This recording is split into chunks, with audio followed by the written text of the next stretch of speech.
Okay, let's unpack this. We are diving deep today into one of the most fundamental yet rapidly changing aspects of digital security, the network perimeter. Hmm. For decades, the mantra of cybersecurity was built around a singular idea. The moat in the castle. You build a strong wall, place a beefy firewall at the gate, and just assume that anyone inside is trustworthy. And that security philosophy is not just outdated, it's functionally dissolved in the modern enterprise. Right. The reality of cloud workloads, remote workforces accessing resources from, well, anywhere, and the sheer volume of attacks targeting layer 7, the application layer, it means that static network boundaries are largely irrelevant now. And that tension is really the core of our mission today. Right. We are tracking a critical evolution, the move from simple network layer traffic cop L3 firewalls to sophisticated layer 7 inspection tools, primarily Cloud Web Application Firewalls, or, WAFs. And our sources for this are pretty solid. We're looking at foundational security standards from NIST, comprehensive, really quantitative WAF validation data from SecureIQLab, and some deep threat analysis from Thousand Eyes. They all provide the roadmap for this shift. So this deep dive will deliver three things for you, the listener. First, a technical grounding in why Layer 7 inspection is, well, mandatory today. Second, a detailed breakdown of how modern WAFs actually perform against sophisticated threats like DDoS. And this is based on real-world metrics, including the often misunderstood return on security investment, or ROSI. And finally, the practical deep dive implementation steps required to transition a physical network infrastructure from that old perimeter model to a full zero-trust architecture. The initial hook, the reason this is all happening, is simple and, frankly, terrifying. It is. The traditional network perimeter relies on implicit trust once you are through that main gate. And the attackers know this. As our sources consistently note, modern adversaries often don't need to break in. They just log in. They just log in using stolen or compromised credentials. And if the only thing standing between an attacker and your database is a password they already have, that old L3 firewall, which was only designed to block external IPs, is completely obsolete. It's useless at that point. To truly appreciate the sophistication of a modern Layer 7 WAF, we have to start at the bottom of the networking stack. We need to remember why the TCP/IP and OSI models are so critical. They really are. These models aren't just, academic concepts for a certification exam. They define the maximum depth a security device can look into the traffic. It's like peeling an onion, right? Exactly like peeling an onion.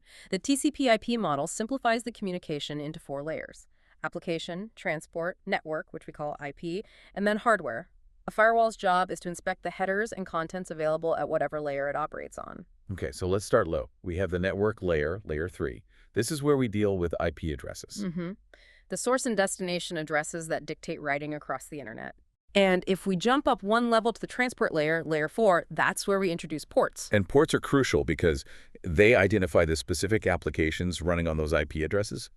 We're talking TCP and UDP ports, like port 80 and 443 for web services, or 25 for email. Right. L4 is all about ensuring connection establishment and reliability, or the lack of it if you're using UDP. And then the top layer, application layer, layer 7, this is the user-facing part where the protocols themselves, live HTTP, FTP, DNS, SMTP, SQL, all of that. The encapsulation process is key here. Data generated by, say, an application at L7 gets placed inside a transport segment at L4, which is then placed inside an IP packet at L3.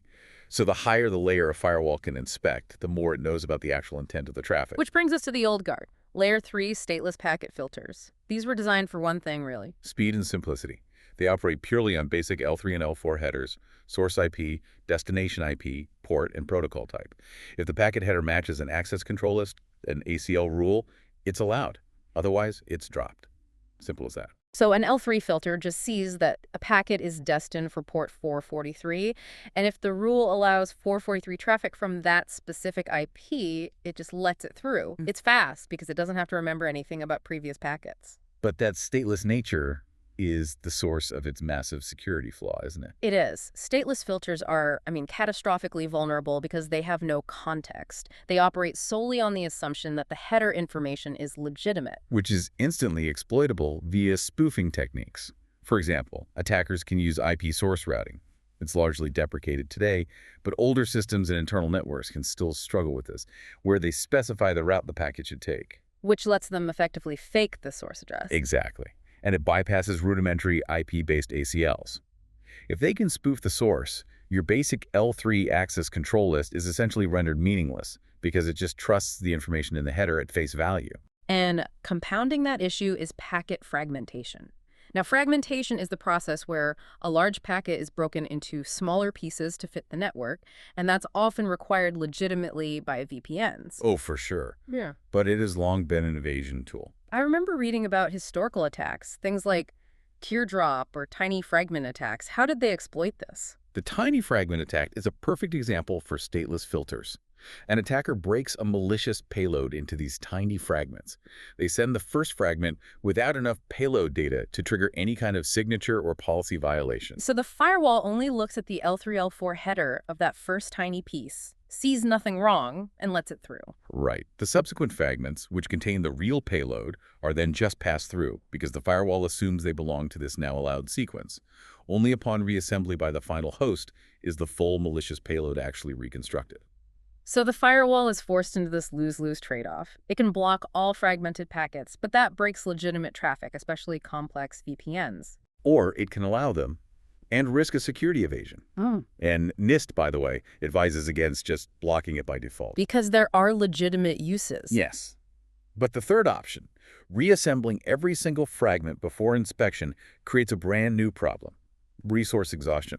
If the firewall is trying to hold and reassemble thousands of fragmented packets, some of them potentially malformed or never even completed, it can consume massive amounts of memory and CPU. Turning the firewall itself into a victim of a denial-of-service attack. And that realization is what led directly to the next evolution, stateful inspection. Right, and stateful inspection addressed this resource vulnerability and the context problem at L3, L4. How fundamentally did maintaining that state table change security? Stateful inspection firewalls maintain a state table that tracks every active connection, not just the initial request, but the whole lifecycle. Establishment, usage, termination. The table includes the source and destination IP and port pairs, and even the sequence numbers from the TCP headers. So this means if an attacker sends a TCP packet pretending to be a response to a request that the firewall never saw originate, the firewall just rejects it. It enforces the structure of the connection. Precisely. It enforces the three-way handshake and the subsequent data flow sequence. And for connectionless protocols like UDP, where there is no formal handshake, it still applies a kind of session tracking. For instance, the only time it allows a UDP packet from an external DNS server on port 53 is if it previously saw a DNS query leave the network going to that exact server. It provides a kind of rudimentary flow control. And it dramatically limits the attack surface compared to stateless filtering. But even stateful inspection can't protect us from attacks that operate within an established connection, right? Like a web server exploit or SQL injection. They're still only looking at L3, L4 headers. You're seeing the envelope, not the toxic letter inside. Exactly. And that's the perfect lead-in to application firewalls, or L7 inspection. This is the quantum leap in protection. L7 firewalls operate at the application layer, enabling deep inspection of the actual data payload and the logic of the application protocol, HTTP, SQL, SIP, you name it. So this moves beyond just filtering. This is validating behavior. Absolutely. The L7 firewall is capable of deep packet inspection, or DPI, to identify unexpected command sequences. That's the signature of a buffer overflow attempt or resource hogging application layer DOS attacks. They can enforce protocol compliance, checking if the traffic adheres to the official, RFC standards for that application. You mentioned input validation. The NIST source used the example of a 1,000-character username argument being inherently suspicious. A standard L3, L4 firewall wouldn't have a clue about that. No, because L3L4 only sees a packet on port 443 with a valid state. The L7WAF, however, understands the context of a web form submission. It sees the HTTP request, and it validates the specific parameters of that request. If an input field designed for a 30-character username suddenly contains 1,000 characters of binary data, that is a clear indicator of a buffer overflow or injection attempt, and the L7W8 can block it instantly. So the core difference really boils down to this. L3 filters based on the destination address and the door number. L7 inspects the actual contents and intent of the data being passed through that door. Which offers much, much stronger defense against malicious payloads and exploits. But that benefit is undeniable, but it comes at a non-trivial price, and this is where security choices become business decisions. The critical trade-off is performance throughput. It is. We saw that in the checkpoint data. It illustrates the cost of this complexity perfectly. How so? Because L7 inspection involved decoding, reassembling, inspecting, and comparing the payload against protocol standards, heuristics, and signatures, it's a process that's far more CPU and memory intensive than just checking a header. And the data on their SMB appliances showed what exactly? That the raw firewall throughput could be, say, 1,000 millips. But when you activate the full threat prevention suite, the L7 application control, IPS, anti-bot blades, that effective throughput drops dramatically, often to as low as 340 millips on the very same box. Wow, that's a performance hit of nearly 65%. Yeah. For a high-traffic enterprise, that drop isn't just an inconvenience. It requires buying significantly more powerful and thus more expensive hardware, or you risk a severe bottleneck. Exactly. You are paying a premium in both hardware cost and latency for the necessary security context. The business has to weigh whether the protection against, say, an application-based DDoS is worth that inevitable reduction in speed, or the added cost of implementing a cluster large enough to handle the traffic while doing deep inspection. It forces the conversation away from, can we afford the security, to, can we afford not to have this level of security given what's out there? Right. And that reduction in speed is, well, it's the necessary tax for survival in the current threat environment, because the sheer sophistication and scale of modern attacks will overwhelm anything less than L7 instruction. This is where it gets really interesting. It does. We need to understand the true nature of distributed denial of service, or DDoS, because it's no longer just about causing chaos. That's right. DDoS attacks are a primary availability threat. The goal is to make a service inaccessible by overwhelming its resources, network capacity, processing power, memory. And what's crucial is the D4 distributed. It's initiated from multiple endpoints, often a coordinated botnet of compromised devices, which makes simple filtering very difficult. And the Thousand Eyes analysis also highlighted a key tactical point. DDoS is often used as a diversion, a smokescreen. Precisely. While the security team is completely focused on fighting the volumetric flood or the protocol attack, just trying to keep the lights on, a second, stealthier team of attackers is using that chaos as cover to exfiltrate data or compromise a core system. This layered approach means your defense has to be comprehensive. Thousand Eyes groups these attacks into three major categories based on the targeted layer. Let's start with the most common and, I guess, the easiest to spot. Volumetric attacks. Volumetric attacks make up roughly 65% of all DDoS activity. They are pure brute force. Their only goal is to saturate the victim's internet connection bandwidth, often reaching hundreds of gigabits per second. And the key to achieving that scale is reflection and amplification. I need you to break down that amplification mechanic for me in detail. How can a small request turn into a data stream that can cripple a network? It's a clever and nasty trick. Reflection and amplification exploit widely available legitimate services like OpenDNS resolvers and TP servers or memcached servers. That will reply with a much larger response than the initial query. So the attacker spoofs their source IP to be the victim's IP. Right. Then they send a tiny query to thousands of these public intermediary servers, and all of those servers respond with a massive data flood directed at the victim. The attacker is essentially using the internet's own infrastructure against itself. And you cited an incredible amplification factor using DNS queries. Yeah, this is stunning.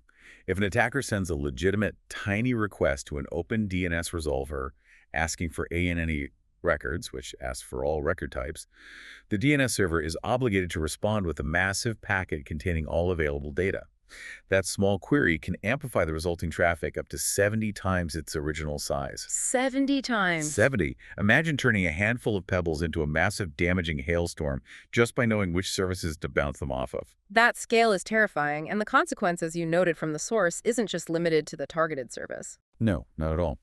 That 30 GBP's DNS-based volumetric attack we saw mentioned in the source was enough to cripple the entire data center hosting the targeted IP. When the upstream pipes are saturated, it impacts every organization reliant on that physical infrastructure. It's a cascading, real-world availability threat. Okay, so moving down the stack, we get to protocol-based attacks, which target L3 and L4. These don't rely on massive volume, but on smart exploitation of connection weaknesses. The quintessential example here is the TCP SYN flood. When a client wants to connect via TCP, it sends a SYN request. The server replies with a SYN ACK, and the client is supposed to complete the handshake with an ACK. But in a SYN flood, the attacker sends a massive succession of SYN requests, but never sends that final ACK. Right. This leaves the server holding open thousands of half-completed connections. The server dedicates memory and resources to maintain the state for these connections, and it rapidly exhausts its connection tables until it can no longer process legitimate traffic. So it's a DOS that attacks the statefulness of the transport layer. Exactly. A high-profile DNS outage was partially fueled by targeted TCP SYN floods against their DNS infrastructure. So we have volume with volumetric attacks and state exhaustion with protocol attacks. That brings us to the most insidious category, application-based attacks at layer 7. And these are the ones that L3, L4 firewalls are completely blind to. Absolutely blind.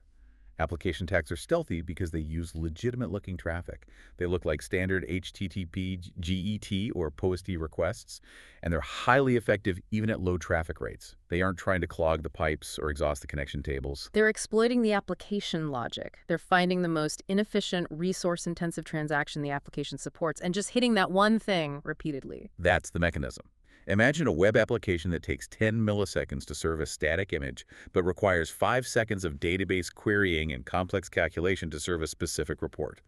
An L7 attacker just repeatedly requests that specific expensive report. And the traffic volume stays low, maybe only dozens of requests per second. But the back-end resources, CPU, database connections, memory, are completely consumed by processing those legitimate-looking yet malicious requests. That makes detection incredibly difficult using traditional flow monitoring. If I'm just watching bandwidth, I might not even notice a tiny specialized stream of L7 requests that are slowly killing my database server. That's the challenge. The Thousand Eyes analysis highlighted attacks involving malicious direct DNS queries and malformed packet attacks targeting DNS infrastructure logic. Unlike a SYN flood, which just hits the L4 table, these L7 attacks force the DNS service itself to consume resources inefficiently, processing non-compliant or unnecessarily complex queries. So to stop this, you need a defense that validates content and protocol compliance in real time. Which is the precise role of the L7 WAM. The threats we just discussed, especially those L7 application attacks, are why organizations are flocking to Cloud Web Application Firewalls. But how do we separate the marketing claims from the actual defense capabilities? This is where the quantitative data from SecureIQLab becomes invaluable. This report is a crucial reality check for the Y industry. SecureIQLab tested 14 enterprise-class WAF products against a brutal battery of over 9,100 attacks, covering 400 real-world scenarios derived from critical frameworks like the OWASP POP10 and PCI DSS. And a key element of the methodology was using secured applications hosted across AWS, Azure, GCP, and Oracle. And this is important, testing the products using their default configurations. No custom tuning, no advanced scripting. This means this is the protection level most customers get right out of the box. So what was the verdict? Did the industry measure up against the scale of these modern threats? The results show maturity in some areas, but frankly, alarming gaps in others. The good news. Operational efficiency averaged a respectable 85%, which suggests WAFs are generally easy to deploy and manage. That's a plus. And importantly, the average return on security investment, the ROSI, was substantially positive. So the investment generally pays for itself by preventing expected losses. But the complete security score, the percentage of all 9,100 attacks actually blocked, was only 73% on average, that number. I mean, it sounds good at first glance, but for a critical security function, 73% effectiveness means 1 out of every 4 complex attacks got through. That's concerning. It is deeply concerning. When you realize that the average adversary only needs to be successful once, a 73% effectiveness rate suggests a high probability of a successful breach over time. While it's an improvement over previous years, it highlights the continuous challenge of keeping WAF signatures updated and heuristics effective against these constantly morphing L7 attack vectors. Let's break down the security efficacy results across the 5 tested categories. Where are the WAFs strongest and weakest? Okay, the average is across the board. For classic WAF's top 10 exploits, the average efficacy was 88%. That's strong.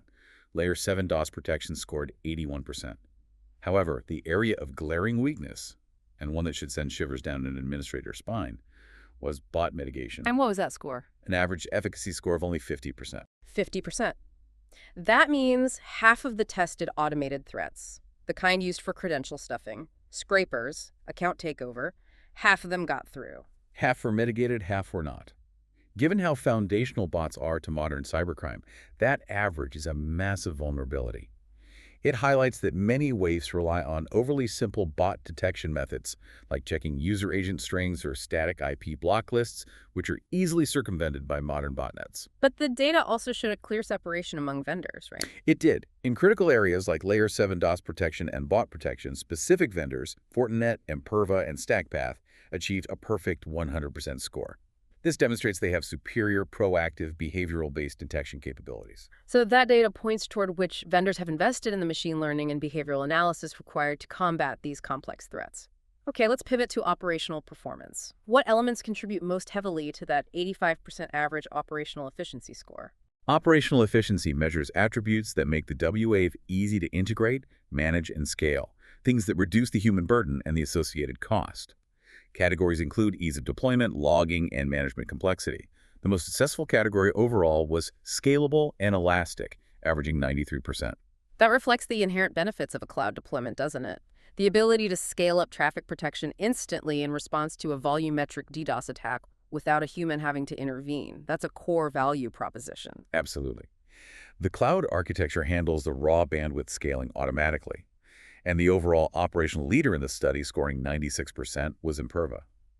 This reinforces that modern solutions have to prioritize usability alongside raw security features. If a product is too complex to manage, it will inevitably be misconfigured, which lowers its security efficacy no matter how good it is technically. This brings us to the crucial balance, the false positive trade-off. A WAF that's too aggressive might get a 100% security score, but if it blocks legitimate business traffic, it's actively doing damage. SecureIQLab tested over 300 cases to validate false positive avoidance. And false positives are a genuine business risk. Blocking legitimate users costs revenue. And beyond that, false positives contribute significantly to alert fatigue among Security Operations Center staff. So yes, OC team. Yeah. If they are constantly chasing alerts about legitimate transactions being blocked, they become desensitized, and the critical real attack alerts get lost in the noise. It lowers the entire system's security posture. So we need products that are both effective and quiet. What did the correlation data in Table 3 reveal about the top leaders? It showed a strong correlation between high operational efficiency and high false positive avoidance. Yeah. The efficiency leaders, Imperva, with 97.7% avoidance, Microsoft with 95.1%, and Fortinet with 87.3%. They all maintain very high accuracy while providing high security. Which suggests that the same investment in streamlined management intelligence that makes a product easier to deploy also makes it smarter at distinguishing malicious payloads from benign transactions. That's right. Okay, this entire analysis, security, operational ease, false positives, it has to ultimately be translated into a business metric. That's the return on security investment, or RSI.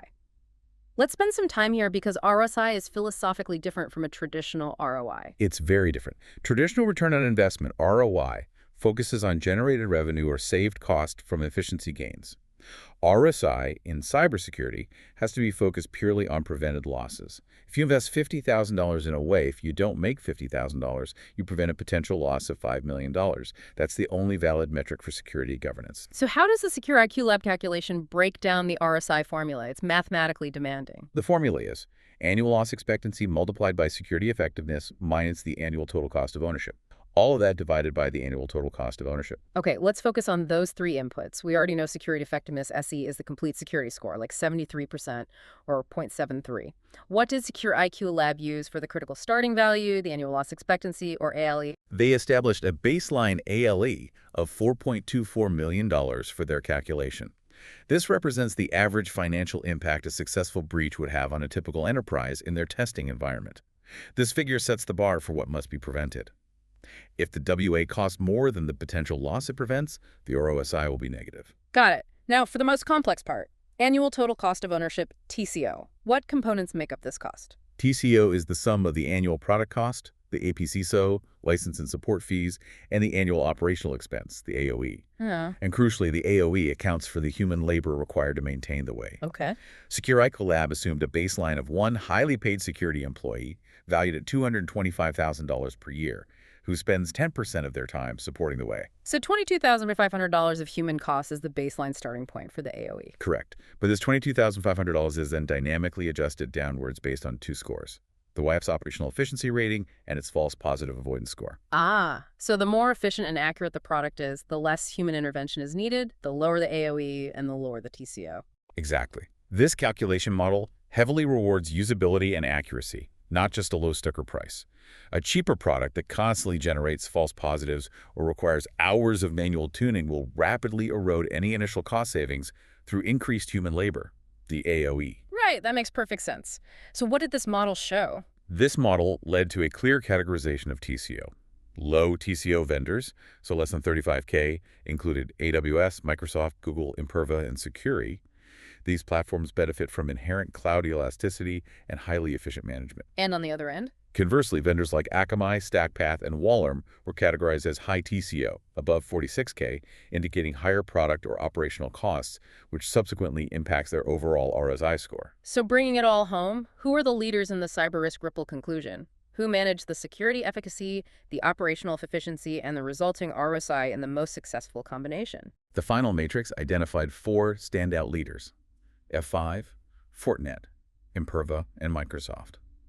These products successfully combine superior security performance, so above that 73% average, with streamlined operations and competitive TCOs. They represent the best balance for an organization seeking effective breach prevention without crippling the security budget or overwhelming their administrative team. So the overall conclusion was that while cloud WAFs are mature operationally, the collective security efficacy still has room for improvement. It does, to close that critical 27% gap against modern L7 threats. The data is undeniable. L7 WAFs are essential for securing applications, but they are a technical solution within a much larger philosophical security movement that dominates enterprise strategy today.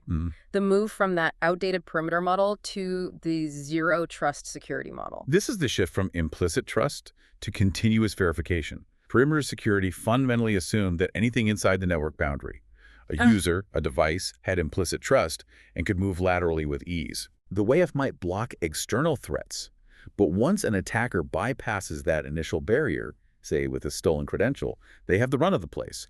That model failed. And zero trust flips that logic completely. Never trust, always verify. It assumes nothing is safe, whether the resource is in the cloud, on premises, or being accessed by a remote employee. Every single access request, every network flow must be continuously validated regardless of location. And this requires adhering to 3 core pillars. First, the principle of least privilege access, or POL-LP. This dictates that users and systems are granted only the minimum access rights necessary to perform the required job functions.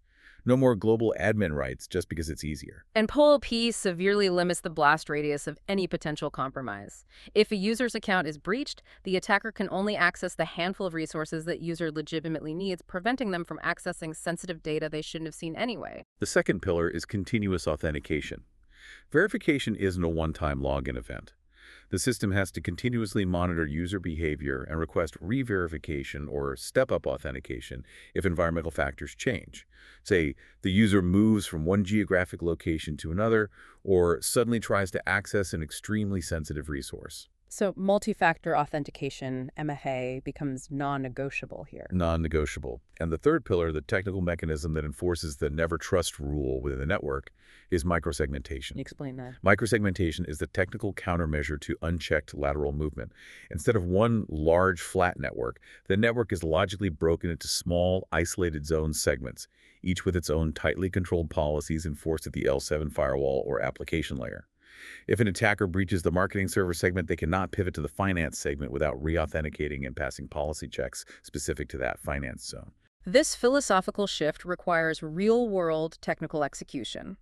So let's look at the practical experience of transitioning legacy L3 infrastructure, like an old Cisco ASA, to a modern L7 cluster, specifically the high availability aspects using Checkpoint's Cluster XL as an example. The old L3 firewalls often represented a massive single point of failure. A SBOF, hardware failure, a misconfigured interface, a software crash could take the entire network offline. Modern Zero Trust mandates high availability. Cluster XL is how Checkpoint achieved this redundancy by converting 2 identical physical appliances into an active standby pair. So how does the cluster ensure a seamless failover if the primary appliance dies? It relies on several key mechanisms. First is state synchronization.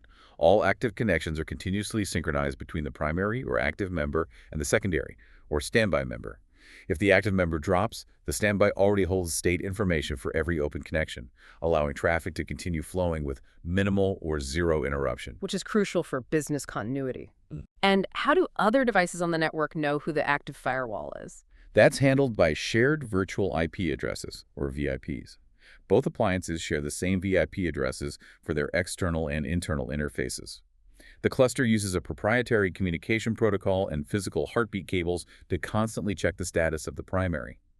If the primary fails to respond to heartbeats or detects a critical link failure, the standby immediately assumes the role of the active device, takes ownership of those VIPs, and broadcasts its new status. Making the failure transparent to the rest of the network. Exactly. Okay, so once that redundant cluster is operational, we can activate the sophisticated Layer 7 blades that provide the advanced zero trust capabilities beyond basic packet inspection.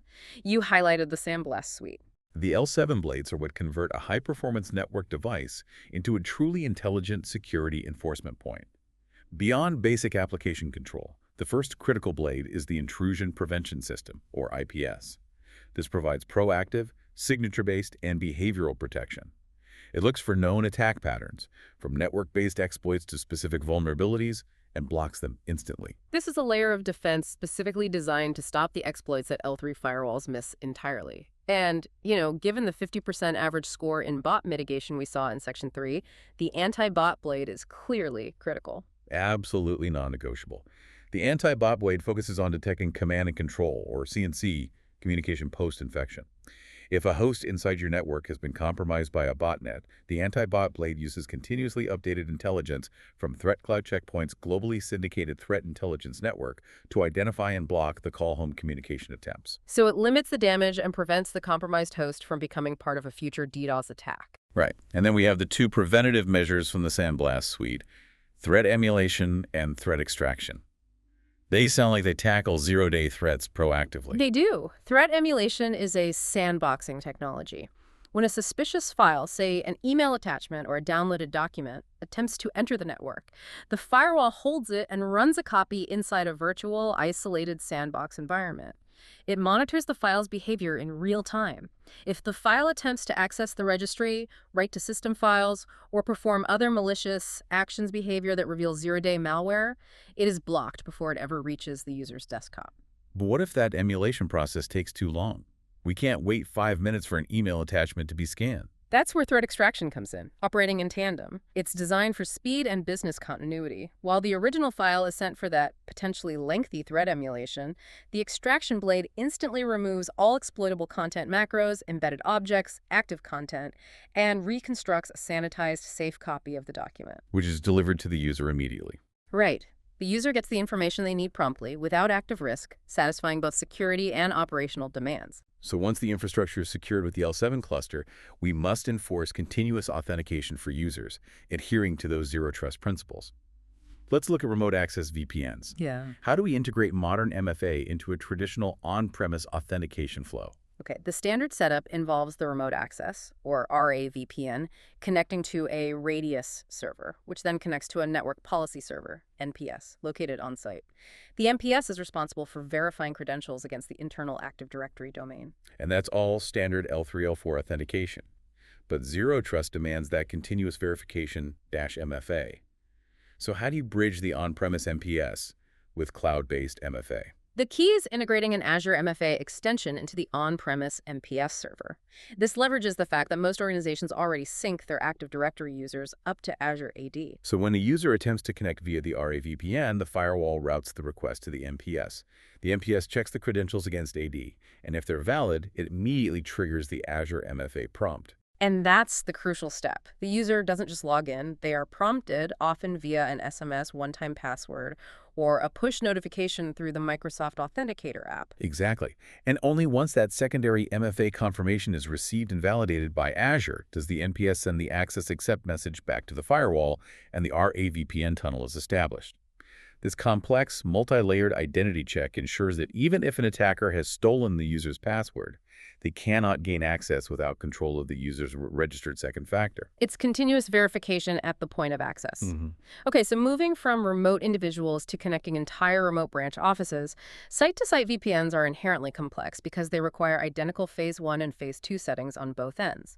How does the modern L7 cluster ensure business continuity and redundancy for these critical S2S tunnels? The cluster leverages the concept of virtual tunnel interfaces, or VTIs, to achieve route-based VPN redundancy. In the older policy-based VPN world, failover was tricky.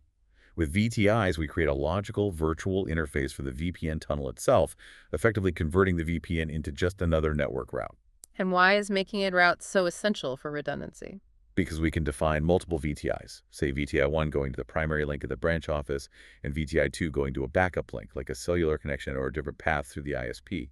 On the cluster, we define two routes pointing to the same destination network, the branch office, but associate route 1 with VTI 1 and route 2 with VTI 2.